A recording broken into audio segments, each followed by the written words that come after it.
शंकराचार्य. शंकराचार्य हे नावच मुळी मंत्रमुग्ध करणारं आहे. त्यांच्याविषयी अनेकांना माहिती असेल, अनेकांना माहिती नसेलही कदाचित.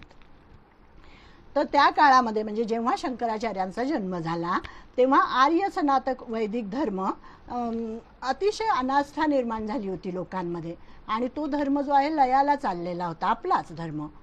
परधर्माचे प्रचंड आक्रमण झाले होते वैदिक धर्मावर आणि वैदिक धर्माला ग्लानी आलेली होती. आणि शंकराचार्य हे अतिशय अल्प वयामध्ये महामानवाचं कार्य केलेलं आहे. त्यांनी भारतभर पदयात्रा केलेली आहे, धर्मजागृती केलेली आहे. त्यांचा अतिशय प्रकांड अभ्यास होता, प्रखर बुद्धिमत्ता त्यांच्याकडे होती, प्रभावी वक्तृत्व होतं. म्हणजे आपल्या वादविवादाने ते सगळ्यांना अगदी खंडन मंडन करून आपलं मत ते सिद्ध करत होते.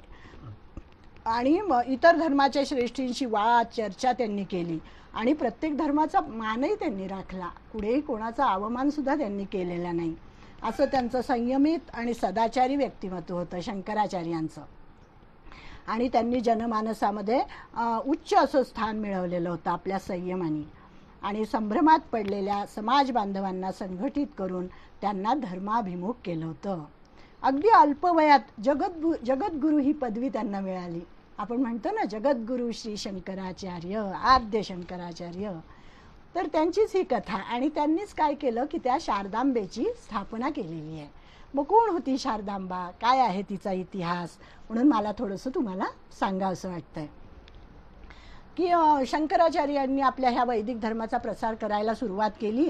आणि प्रत्येक वाटेमध्ये अनेक भारतभर ते फिरले. आणि मध्ये मध्ये जे जे कोणी येतील मोठमोठे प्रकांड पंडित त्यांना ते आपलं मत स्थापित करायचे, त्यांना समजावून सांगायचे की आपला धर्म कसा श्रेष्ठ आहे. मग त्यांना मंडन मिश्र नावाचे एक पंडित भेटले. ते महिष्मती नगरीमध्ये राहत होते. आणि हे मंडन मिश्र जे होते हे अतिशय कर्मठ होते. म्हणजे त्यांचं कर्मनिष्ठ होते. त्यांना कर्मकांडांवर त्यांचा जास्त विश्वास होता. यज्ञयाग करायचे, पूजा करायच्या, व्रतवैकल्य करायची आणि स्वर्गाची प्राप्ती करून घ्यायची असा त्यांचा. आणि त्यांच्या पाठीमागे अनेक मोठा समुदाय त्यांचा शिष्य परिवार झालेला होता. पण ते कर्मयोगी झालेले नव्हते. आपण गीतेमध्ये जे शिकतो की कर्मयोग वेगळा आणि कर्मयोग वेगळा आणि कर्मठपणा वेगळा, कर्मकांड वेगळं. तर ते कर्मयोगी काही झालेले नव्हते. आणि शंकराचार्यांना त्यांना तेच सांगायचं होतं. म्हणून मग शंकराचार्य त्यांना भेटायला गेले. भेटायला गेल्यानंतर मग त्यांना भिक्षा मागितली. संन्यासी होते, भिक्षा मागितली. तर ते अन्नाची भिक्षा मला नको, मला वादाची भिक्षा द्या म्हणे, मला तुमच्याशी वादविवाद करायचा आहे. मग मंडन मिश्रा आधी तर काही तयार नव्हते, पण नंतर तयार झाले. ठीक आहे. आणि मग आता या वाद जर करायचा आहे तर याचा न्यायदाता कोण? तर याचा न्यायदाता म्हणजे मंडन मिश्रांची पत्नी, ही होती शारदा. म्हणजे जिचं इथे आता हे पीठ स्थापन झालं शारदा पीठम, ती ही शारदा माता ही मंडन मिश्रांची पत्नी होती.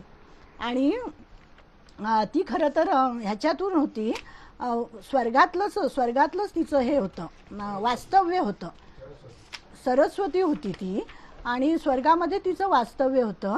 आणि तिला काहीतरी दुर्वास ऋषींचा शाप मिळालेला होता. आणि त्या शापामुळे ती पृथ्वीवर आलेली होती. आणि हे सगळं शंकराचार्यांना माहिती होतं. आणि त्यामुळे शंकराचार्यांनी तिच्याकडे प्रथम बघितलं आणि त्यांनी हे ओळखलं की ही अशी शापित सरस्वतीच आहे म्हणून. आणि मग आता न्याय देवता म्हणजे तिची निवड झाली, न्याय देवता म्हणून.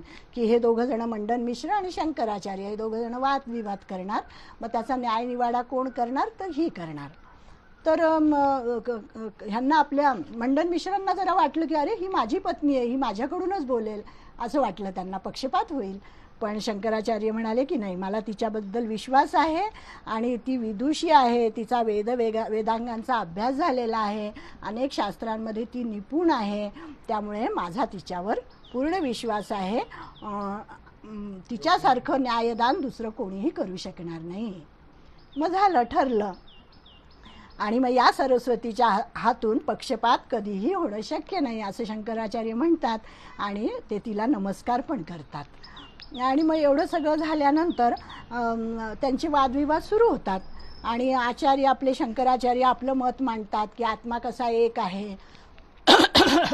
आणि जीव आणि आत्मा कसा एकच आहे. आता हे सगळं अवघड तत्वज्ञान आहे, हे मी सगळं गीतेमध्ये तुम्हाला नेहमी सांगतच असते. तर त्याप्रमाणे त्यांनी बोलायला सुरुवात केली. आणि ह्या आपल्या मंडन मिश्रांनी त्यांची कर्ममीमांसा हे शास्त्र त्यांचं होतं, त्यामुळे त्यांनी ते मांडायला सुरुवात केली की देहापेक्षा आत्मा वेगळा आहे, तो भोगता आहे, असं हे मीमांसक म्हणत होते. आणि आम्हाला स्वर्गप्राप्ती करायला पाहिजे, तेच महत्त्वाचं कार्य आहे.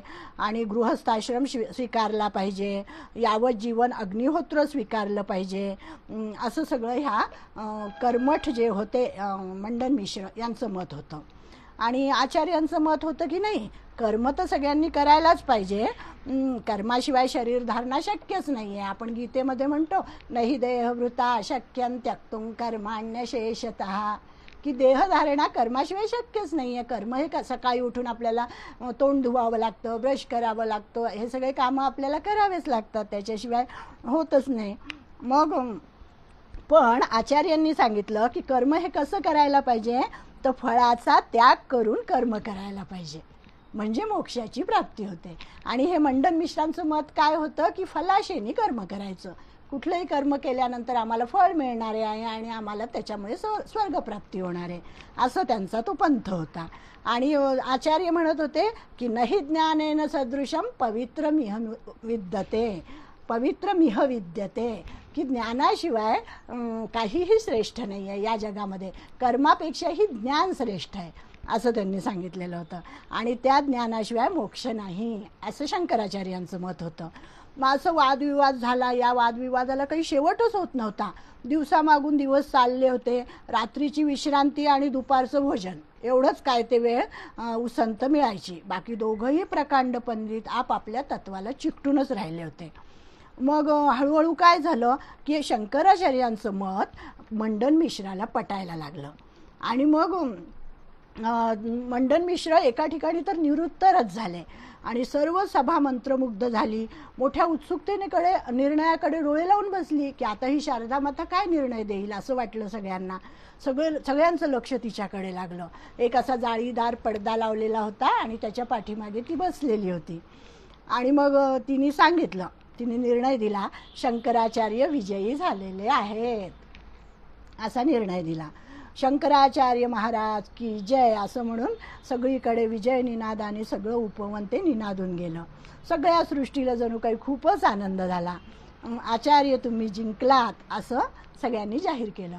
परंतु थोड्या वेळाने काय झालं, ही शारदा माता बाहेर आली आणि ती म्हणाली की आचार्य तुम्ही जिंकलात हे मी जाहीर केलं आहे, परंतु एक गोष्ट मला तुम्हाला सांगायची आहे. ते म्हणाले काय? म्हणे मंडन मिश्र हे माझे पती आहेत आणि मी त्यांची अर्धांगी आहे, तर अर्धांगिनीला हक्क असतो. तुम्ही त्या अर्धांगिनीला, म्हणजे मला जर तुम्ही वादामध्ये हरवलं तर तुम्ही पूर्णपणे जिंकलात असं होईल. शंकराचार्यांना थोडं आश्चर्य वाटलं. ते म्हणाले की अर्धांग आहे. आचार्य म्हणाले यतीने स्त्रियांशी वाद करू नये अशी धर्माज्ञा आहे आणि रूढी आहे. शिवाय सरस्वती देवी तुम्ही सर्वज्ञ आहात, तुम्ही नुसत्या सरस्वती समान विद्याधारिणी नव्हे तर प्रत्यक्ष शारदेचा अवतार आहात. म्हणजे त्या शारदांबेच्या मंदिरात आम्ही जाऊन आलेलो आहे की तुम्ही माझ्याशी कसा वाद करू इच्छिता. मग सरस्वती म्हणाली आचार्य आपण मला देवत्व देऊन वाद करण्याचे टाळत आहात. ती म्हणते की मी आता मनुष्य जन्मात आलेली आहे, त्यामुळे तुम्हाला माझ्याशी वाद करावा लागेल. आणि त्यांनी पूर्वीचे उदाहरणं दिले. म्हणे राजश्री जनकाने सुलभाशी वाद केला होता. सुलभा ही एक विदुषी होती. नंतर याज्ञवल्क्य आणि गार्गी यांचाही वाद प्रसिद्ध आहे. त्यामुळे स्त्रियांशी वाद करू नये हे काही तुमचं म्हणणं मला पटत नाही. मग आचार्य म्हणाले बरं, तुम्हाला काय प्रश्न विचारायचे आहेत ते मला तुम्ही विचारा. मग ती म्हणते की आपण प्रथम आपल्या वादाच्या शासनाबद्दल विचार करूया की माझे पती वचनबद्ध होते की त्यांचा जर पराजय झाला तर ते संन्यास ग्रहण करतील. म्हणजे त्यांचं असं ठरलं होतं की या वादामध्ये कोण जिंकेल, तर जो हरेल त्यांनी संन्यास ग्रहण, म्हणजे हे गृहस्थाश्रमी होते मंडन मिश्र, मग यांनी संन्यास ग्रहण करायचा. आणि शंकराचार्य संन्यासी होते तर त्यांनी गृहस्थाश्रम ग्रहण करायचा.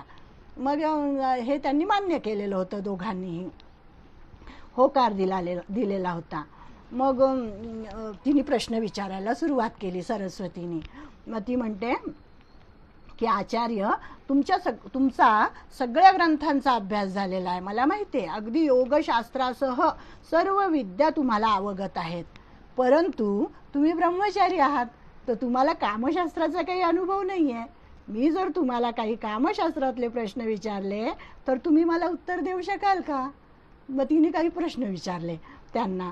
मग आता खरंच शंकराचार्य बालब्रह्मचारी, त्यांना कुठून हा अनुभव असणार? ते शांत बसले. आचार्य स्थितप्रज्ञ ब्रह्मचारी असल्याने या विषयावरची उत्तरे त्यांना येतच नव्हती. काय बोलणार ते? मग निरुत्तर झालेल्या आचार्यांकडे सरस्वती प्रसन्न मनाने पाहू लागली आणि आचार्य आता नक्की पराजय कबूल करतील असं तिला वाटलं. परंतु घडलं वेगळंच. आचार्यांना आपल्या धर्माचा प्रसार करायचाच होता आणि मंडन मिश्रांच्या सर्व शिष्य समुदायाला आपल्याकडे वळवायचं होतं.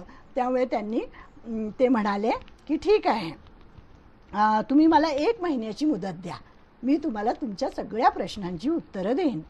मग सगळ्या सभेनी तोंडात बोटं घातली की केवळ जय मिळवण्यासाठी आचार्य आपले ब्रह्मचर्यवत मोडणार की काय, असं सगळ्यांना वाटलं. मग सरस्वतीने अनुमती दिली. तिला वाटले ह्यासाठी जर आचार्यांनी ब्रह्मचर्य व्रताचा भंग केला तर त्यांचा पराजय निश्चितच होईल, असं तिला वाटलं. मग आचार्यांनी सरस्वती, मंडन मिश्र आणि सर्व सभाजनांचा निरोप घेतला आणि ते तडक नर्मदा तटाकी असलेल्या ओंकारेश्वर मंदिरात आले. मग तेथे पद्मपादाचार्य त्यांची वाटच पाहत होते, त्यांची शिष्य. आणि मग त्यांनी घडलेली सगळी हकीकत आपल्या पट्ट शिष्याला सांगितली. आणि मग ते शिवलिंगाकडे पाहत म्हणाले की हा जगत सूत्रधार माझी परीक्षाच पाहत आहे. खरं म्हणजे प्राप्त झालेल्या अष्टमहासिद्धींचा स्वतःसाठी उपयोग करायचा नाही हा माझा निश्चय आहे. म्हणजे शंकराचार्यांना अष्टमहासिद्धी प्राप्त झालेल्या होत्या. अणिमा, लघिमा, गरिमा, मग त्याच्यामध्येच एक परकाया प्रवेश अशी एक सिद्धी असते. आणि त्यांनी जरी सिद्धी प्राप्त झालेल्या होत्या तरी त्याचा आपण उपयोग आपल्या स्वार्थासाठी करायचा नाही असं त्यांनी ठरवलेलं होतं. पण आता हा प्रसंगच असा आला की त्यांनी ठरवलं की आपल्या महादेवापुढे त्यांनी नमस्कार केला आणि त्याला सांगितलं मनोमन की आता मी या सिद्धीचा उपयोग करतो. आणि मग आता पुढचं मी थोडक्यात सांगते की त्यांनी एक राजा असतो, तर त्या राजाचा नुकताच मृत्यू झालेला असतो, तर त्या राजाच्या देहामध्ये त्यांनी प्रवेश केला. तो राजा उठून बसला आणि राजवाड्यात परत ते सगळेजण त्याला घेऊन आले. आणि इकडे त्यांचं जे शरीर होतं ते त्यांच्या शिष्यांनी एका गुहेमध्ये सुरक्षितपणे ठेवलेलं होतं आणि तो त्यांची काळजी घेत होता. 1 महिन्याचा प्रश्न होता. मग इकडे ते सूक्ष्म देहानी, म्हणजे त्यांना ती परकाया प्रवेश सिद्धी प्राप्त होती, त्या सूक्ष्म देहाने ते त्या राजाच्या शरीरात शिरले. राजा उठून बसला, त्याला परत घेऊन आले राजवाड्यात. आणि मग सगळ्या राण्यांशी त्यांनी व्यवहार केला जसा सांसारिक मनुष्य करतो एखादा, त्याप्रमाणे. आणि त्यांना त्या सगळ्या प्रश्नांची उत्तरं मिळाली. आणि ते बरोबर 1 महिन्याला 4 दिवस कमी असतानाच ते आले. सरस्वती म्हणजे इकडे आले आपल्या देहामध्ये परत. त्यांनी तो राजा तेव्हा मृत्यू पावला, मग त्याच्या देहातून ते बाहेर पडले आणि आपल्या देहामध्ये त्यांनी प्रवेश केला आणि ते त्या नगरीमध्ये पुन्हा आले मंडन मिश्रांच्या समोर. आणि ते म्हणाले, देवी तुझ्या साऱ्या प्रश्नांची उत्तरे द्यायला मी मुदतीपूर्वीच आलेलो आहे. आणि मग ती खाली मान घालून म्हणाली, आपली उत्तरे सिद्ध आहेत. तिला कळलं की अरे यांनी यांच्या सिद्धीचा वापर केलेला आहे आणि यांनी कुठलेही ब्रह्मचर्य व्रत मोडलेलं नाही, कारण यांचं शरीर तर तिकडे होतं, सूक्ष्म देहाने ते तिकडे गेलेले आहेत. आणि मग हे सगळं त्यांनी ती म्हणाली की मी तुमचा जय मान्य करते, आपण पूर्णार्थाने जिंकलेले आहात, तेव्हा आपण सर्वज्ञ आहात, असं त्या शारदेनी सरस्वतीने त्यांना सांगितलं. आणि मग प्रतिज्ञेप्रमाणे माझे पती आता संन्यासाश्रम स्वीकारतील मंडन मिश्र, आणि आपल्या शुभ हस्ते तुम्हीच त्यांना संन्यास दीक्षा द्या असं तिने सांगितलं. आणि मी आता स्वर्गगमन करायला मोकळी आहे असं ती म्हणाली. तेव्हा आचार्यांनी तिला ओळखलेले होते, तिची शक्ती त्यांना माहिती होती. तेव्हा ते म्हणाले, देवी शारदे तुला तुझ्या सत्य अस्तित्वाचा विसर पडला आहे की काय? पण तुला जरी विस्मरण झाले असले तरी मी तुला पूर्णपणे ओळखले आहे. हे देवी, हे ब्रह्मवादिनी, तू केवळ दुर्वास मुनींच्या शापाने मानव जन्मात आली आहेस. हे देवी, हे सरस्वती, तू जरी स्वर्गगमनात सिद्ध झाली असलीस तरी मी तुला सहजासहजी जाऊ देणार नाही. अगं, मी करीत असलेल्या धर्मकार्याची तू अधिष्ठात्री देवता आहेस, म्हणून तुझा वास ह्या भूतलावर असायला हवा. मी जे धर्मपीठ स्थापन करणार आहे त्या पीठाची शक्ती देवता तूच राहावेस अशी मी तुला विनंती करतो, असं आचार्य म्हणाले. आणि मग देवी सरस्वतीने पण ह्या महापुरुषाला त्याच्या सामर्थ्याला ओळखले होते आणि म्हणून तिने सस्मित मुद्रेने विनंतीला होकार दिला आणि ती म्हणाली तथास्तु, अशी ही गोष्ट. आणि मग मंडन मिश्रांनी विधिपूर्वक संन्यास दीक्षा घेतली. हे सगळं झालं. आणि मग त्याच्यानंतर जेव्हा हे निघाले, तिथून पुढे निघाले, मग ती गुप्त व्हायला लागली देवी. तेव्हा त्यांनी सांगितलं की मला माझ्या कार्यामध्ये तुझी गरज आहे मला, तेव्हा तू जाऊ शकत नाहीस इथून, असं सांगितलं. तेव्हा ती म्हणाली, ती तेवढ्यापुरती गुप्त झाली आणि तिने सांगितलं यांना की तुम्ही जेव्हा मंत्रांनी माझं आवाहन कराल तेव्हा मी या ठिकाणी प्रगट होईल, असं सांगितलं. आणि मग शंकराचार्य पुढे निघाले. त्यांचं धर्मप्रसाराचं कार्य तर चाललेलंच होतं आणि उत्कृष्ट भूमी त्यांना पाहिजे होती, पवित्र भूमी त्यांना पाहिजे होती.